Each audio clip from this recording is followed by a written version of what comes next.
di satu titik gue jadi editor. Jadi tadinya art director, terus satu titik gue jadi editor majalahnya. Ya sebelumnya gue mana ngerti sih nulis gitu kan, desainer mana ngerti nulis gitu ya. Iya. Akhirnya gue nulis, bahkan liputan, bahkan jadi editornya gitu. Jadi pemimpin dari media tersebut. Dan sekarang gue di Greatman, gue juga jadi pemimpin dari medianya gitu. Jadi, nah change-nya adalah mulai dari tadi dengan tidak terlalu perhitungan di hal-hal yang kita tahu kita mau nyoba.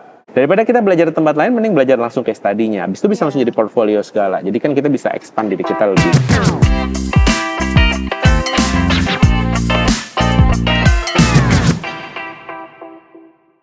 Ketika kita membuat boundaries, make sure kita nggak terjebak di dalam boundaries yang kita buat sendiri, ya. So, understanding atau self-awareness towards personal development itu juga penting. Ya. Dan setiap orang boleh berbeda. Ada yang suka thriving, lari kenceng maraton, ada yang kayak ya udah dia santai jogging jalan, that's okay, gitu ya. Terus abis itu yang lebih penting lagi adalah nggak apa-apa kalau misalnya kita value atau kompensasi nggak selalu tentang uang. Kalau yang gue tarik ya, karena ternyata itu nge-build value lo dan mempersiapkan lo ke next level. Ya. And you go with the flow sampai nggak ada yang tahu dari desainer, Jadi editor, jadi pemimpin redaksi, dan even you have a publishing. Ya, jadi memang hal itu. Nah tadi soal future ready. Ketika kita tadi ya, kelemahannya ketika kita dalam sebuah box, misalnya, oh saya adalah graphic designer, saya nggak mau belajar nulis, saya nggak mau belajar manajemen, saya nggak mau belajar, oh ini kan harusnya tugasnya project manager, bukan kerjaan gue dong sebagai graphic designer, kan sering kali gitu ya. Atau, oh ini kan kerjaannya AE, bukan kerjaan gue dong sebagai graphic designer untuk handling klien.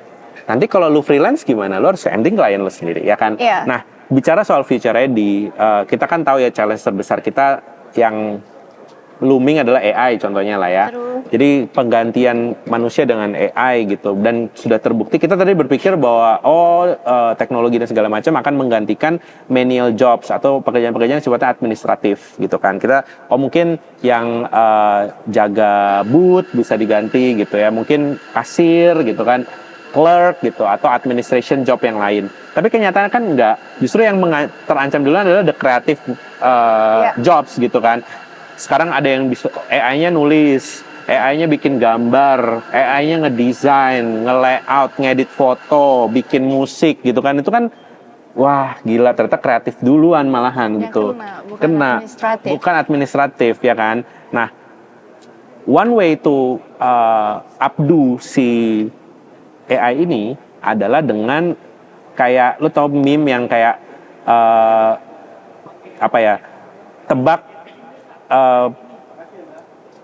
tebak kejadian berikutnya gitu loh, yang kayak yang kayak kita kan memberikan kayak tidak tertebak gitu plotnya. Iya, plot twistnya. Plot twist ya. Jadi kayak itu kan konten-konten di TikTok tuh yang kayak tiba-tiba dia makan terus duduknya ke bawah terus jadi nggak ketebak gitu kan. Nah, cara-cara untuk mengakali, caranya saatnya untuk melampaui si AI ini adalah dengan punya strategi yang tidak tertebak tadi. Nah, caranya adalah tentu saja ya menambahkan skill yang agak kurang tertebak nih. Karena kalau lu dalam kotak lu jadi sangat tertebak dan replaceable-nya gampang banget. Oh, desainer ya tinggal di-replace sama desainer. Tapi kalau desainer yang bisa nulis, bisa handle klien, AI juga, AI-nya pun hanya bisa di satu kategori at this point ya. Saya nggak tahu di masa depan mungkin bisa multiple kategori. Tapi at this point mereka hanya bisa satu kategori aja gitu. Jadi ketika lu bisa punya beberapa skill sekaligus, misalnya gue desainer tapi gue jago banget ternak lele, ya nggak apa-apa juga. Iya. Ya, karena actually gue ngalamin juga di zaman sekarang multifaceted ya, kita sebutnya multifaceted interest yang lu embrace, nggak going specialist, itu malah yang oke kan? Iya, jangan karena jadi desainer yang bisa ngobrol. Betul. Desainer yang ngerti how to handle clients. Biasanya mungkin desainnya bahkan nggak terlalu bagus-bagus banget, tapi karena dia jago handle client, projectnya lebih banyak. Ya kan, desainer yang bisa nulis, jago banget nge-prompt gitu ya. Jadi walaupun pakai AI karena nggak bisa gambar gitu ya, tapi hasilnya tetap bagus karena memang dia jago nge-prompt, jago berkomunikasi. Atau desainer yang jago public speaking. Biasanya desainer soalnya agak pemalu. Oh, tetap sebenarnya karyanya biasa aja, tapi karena dia jago banget berbicara, jago banget nge-present, jadinya selalu kebayin gitu kan. Jadi those intersectional yang perlu gitu ya, bahwa multifaceted tadi kayak lu bilang bahwa skillnya bukan cuma satu arah atau di satu kotak doang, tapi ada beberapa skill sekaligus. Nah, development skill ini kalau kadang-kadang kan kayak ikut kursus gitu ya, tapi sebenarnya ada hal yang lebih mudah. Kursus bayar ya. Tadi yang paling mudah adalah kalau kebetulan bos saya pelit, saya mau belajar jadi MC gitu kan, nggak ada budget MC nih. Gimana kalau saya coba jadi MC gitu? Ya namanya nggak bayar kan nggak bisa nuntut macam-macam. Jujur gue dulu kayak gitu cara geraknya. Itu juga gue juga begitu. Anda pikir gimana saya jadi moderator pada saat pertama? Tidak ada budget kan jadi moderator. Terus saya coba jadi moderator gimana? Kalau kacau balau ya namanya juga coba-coba, dong nggak dibayar, ya kan? Ya udah gitu kan. Nah, learning by doing is the best way to do something, terutama di kreatif ya. Terutama tipe-tipe pekerjaan kreatif. Kalau kita nggak coba, kita cuma ikut kursus pun nggak ada gunanya. Karena pada akhirnya mesti prakteknya. Praktis sama teori seluruhnya sih berbeda banget. Oh, dan sebenarnya prakteknya jauh lebih penting. Ketika kita udah ngerti prakteknya, teori-teorinya bisa tinggal di match aja.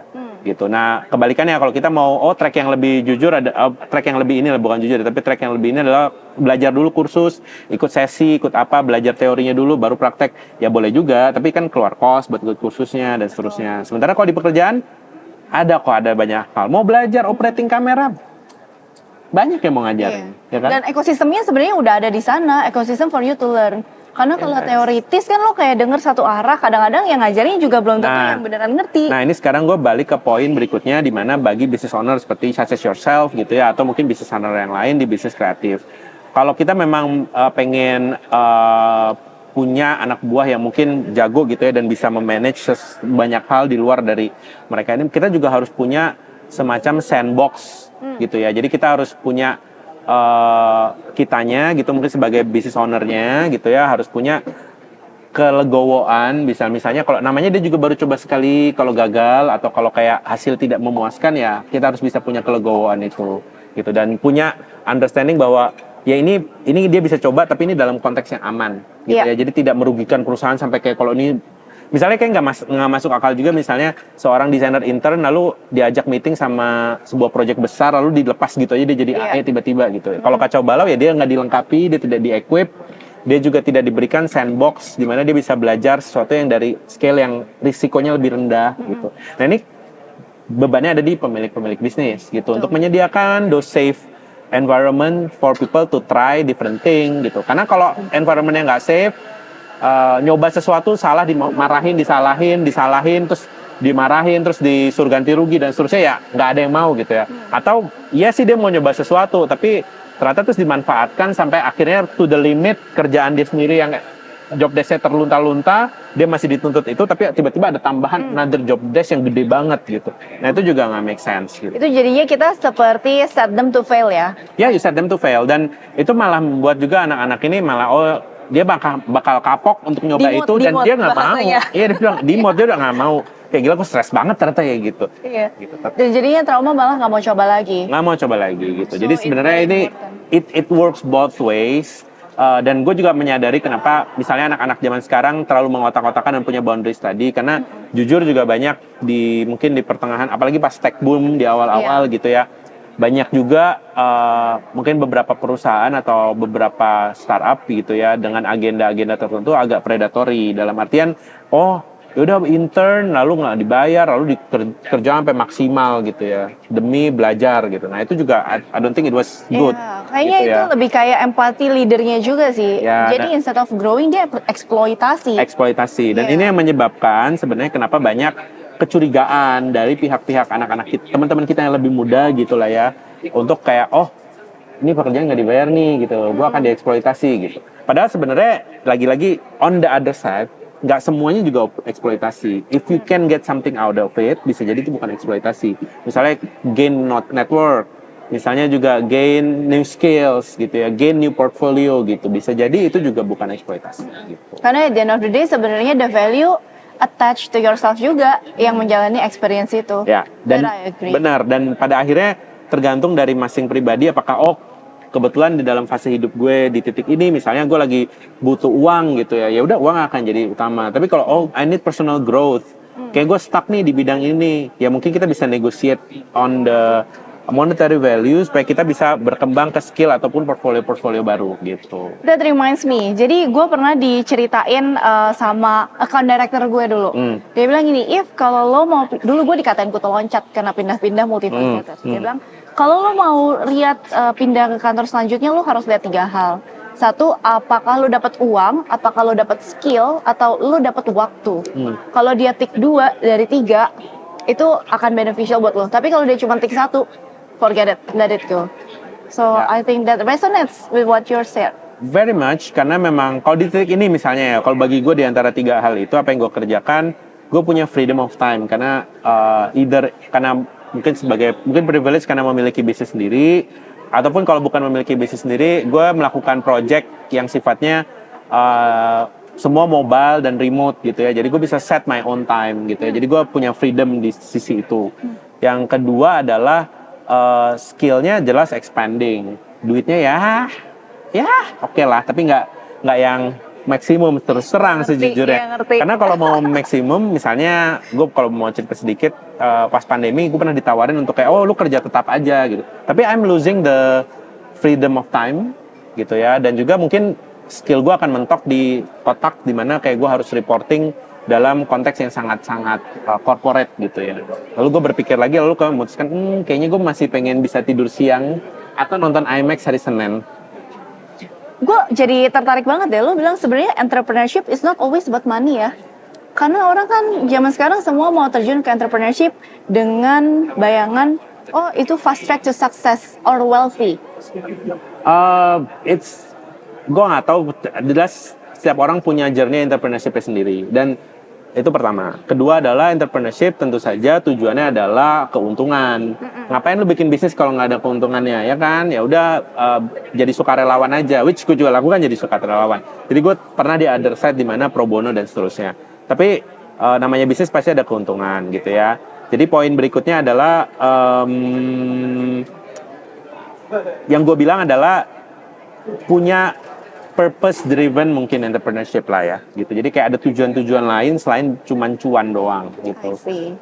Dan itu akan jauh lebih oke gitu. Tapi cuannya penting. Jadi nggak boleh nggak ada cuan sama sekali, nggak boleh nggak ada profit sama sekali gitu ya. Jadi maintaining the profit itu penting. Tapi juga kalau kita punya purpose-nya, kita punya hal yang kita ingin capai, hal yang lebih dalam gitu ya, yang kita ingin capai, itu akan jauh lebih beneficial. Karena kalau kita cuma duit doang, bisa jadi pertama entrepreneurship journey itu nggak gampang, ya kan? Ada hardship-nya. Tadi ngobrol sama Bu Susan dari Claremont, dia juga cerita soal cash flow dan seterusnya. Dan cash flow itu masalah terbesar di semua entrepreneurship. Jadi bukan sales, teman-teman, tapi cash flow biasanya. Dan banyak entrepreneur bangkrut dan terjebak hutang karena cash flow, bukan karena salesnya kurang. Salesnya cukup, marketingnya cukup, tapi karena cash flow-nya tidak teratur dengan baik, akhirnya mesti utang dan seterusnya, itu jadi kacau. Jadi itu, dan bicara soal entrepreneurship, kalau kita berpikir, gue entrepreneur lalu gue akan dapat duit banyak, itu juga halu, jujur. Gue nggak tahu ya, mungkin kalau bisnisnya bisnis cuci uang ya mungkin bisa. Tapi kalau bisnis legal, apalagi bisnis kreatif, untuk punya duit dalam waktu singkat tuh, karena begitu kita punya uang tuh kan bukan uang pribadi ya. Yeah. Misalnya lu agensi, lu dapat kontrak kerja 1 miliar gitu. 1 miliar itu bukan duit itu duit perusahaan yang akan membayar semua operasional, semua cost yang terkait dengan bisnisnya, gaji pegawai dan seterusnya gitu. Nah, sebagai entrepreneur mungkin tuh cuma dapat berapa aja gitu dari nilai itu. Bisa jadi kalau ternyata nggak ada project lain, ya itu cuma habis buat operasional dari perusahaannya gitu. Jadi kalau mau yang dapat duit langsung, jadilah solopreneur sendirian gitu kan. Projectan aja, itu apapun yang terima telan sendiri gitu. Tapi kalau mau entrepreneur, ya sering kali kejadiannya bukan gitu. Atau bahkan ketika omsetnya tahun ini naik, ternyata duitnya dipakai buat cost yang juga naik, atau buat expanding new businesses gitu ya. Karena the goal of entrepreneurship definitely bukan wealthy dalam cara cepat, tapi kayak have a sustainable growth dan long term, dan gimana kita juga bukan cuma buat diri kita, tapi juga ada pegawai, ada orang-orang yang bergantung sama kita, ada tujuan-tujuan yang lebih besar lah gitu, dibanding sekedar gue mau cepat kaya atau wealthy dalam waktu singkat gitu. Agree. So entrepreneurship is a hard one, hard path to go. Kalau cuman fuelnya adalah tentang being wealthy, it will not enough. It will not enough. You need to also serve others. Ya. Ya kan? Okay, last one question to close up this chat. Kayaknya kita kalau ngobrol nggak akan berhenti sih, nyambung. Sambung terus. Nah, to who you are right now, what keeps you going? What quotes actually, or what mindset that keeps you going? Apa ya? Gue nggak tahu, ini harus again take with a grain of salt gitu ya. Jadi kayak dengan sebuah nggak semua yang gue omongin juga hal yang baik dan mungkin cocok buat semua orang untuk dilakukan. Tapi kalau ditanya apa yang ini sebenarnya filosofi yang gue terima cukup lama, which I get in the church gitu ya. Waktu itu ada satu khotbah lah, dia bicara soal, dan gue masuk banget di kepala gue gitu, tentang bahwa kuburan itu adalah the most rich places. Karena di sana ada buku-buku yang belum tertulis, ada banyak hal yang belum terjadi karena orangnya udah terlanjur meninggal gitu ya. That's so deep. Buat gue secara pribadi, driver terbesar gue kenapa gue kayak melakukan ini itu segala macam adalah karena I wanna die empty. Jadi ketika gue mati udah nggak ada lagi yang bisa gue lakukan. Gitu. Jadi kayak semua yang gue miliki, semua yang apa yang ada dalam diri gue gitu ya, apa yang mungkin Tuhan berikan dalam diri gue keluarkan semuanya gitu. Kalau bisa berguna buat apa lah gitu, itu jadi aja, mau bentuk entrepreneurship, jadi volunteer, jadi apa, itu dikeluarin aja. Kalau gue tiba-tiba, gue menyadari gue punya bakat menyanyi, ya silahkan menyanyi gitu. Punya bakat melukis, ya silahkan melukis, apapun itu gitu. Jadi ketika nanti, ya hidup kita kan cuma berapa sih, 80 tahun, 90 tahun ya kan, once we're done, ya udah we're done. Ketika merem, ya udah merem banget gitu, kayak udah nggak ada lagi gue punya rasa penasaran tentang apapun yang ada di dunia ini, apa yang bisa gue lakukan di dunia ini gitu. Dan I think that was my biggest driver sampai akhirnya mungkin kalau kenapa jadi chaos banget gitu ya, karena itu. Dan lagi-lagi, give more. yes, to give everything, bukan even more. Tapi makanya with the grain of salt, karena ada dampak-dampak negatifnya juga. That's what actually I take from today's session. Self awareness itu penting banget. Terus lu benar-benar mengenal diri lu. Sebenarnya hidup ini tentang inward working, inward work, yang dimana kita kenal dirinya sendiri. Tapi I see that what keeps you going is actually how to serve other more and more, how to give everything. Thank you so much. In the Terima world kasih yang banyak. semua orang sekarang me, it's a me world gitu, karena social media and so on. We still have a good soul dengan mementingkan orang lain, serving others. Yeah, serving others and serving ourselves. Yeah. As cheesy as it sounds gitu. Ya. Oke, terima kasih banyak. Thank you so much for the buat conversation. waktunya. Terima kasih banyak. So, teman-teman Endgame Town Halls, namanya manusia, kita selalu bergerak, belajar, dan we are always a work in process, work in progress. So, thank you Ko David untuk waktunya. Hopefully everyone can learn, pick one or two things yang bisa digunakan untuk self-development juga. Thank you dan selalu sukses. Terima kasih. Buat semua yang dikerjain. Thank you so much. Terutama idea first nanti. Aduh, deg-degan.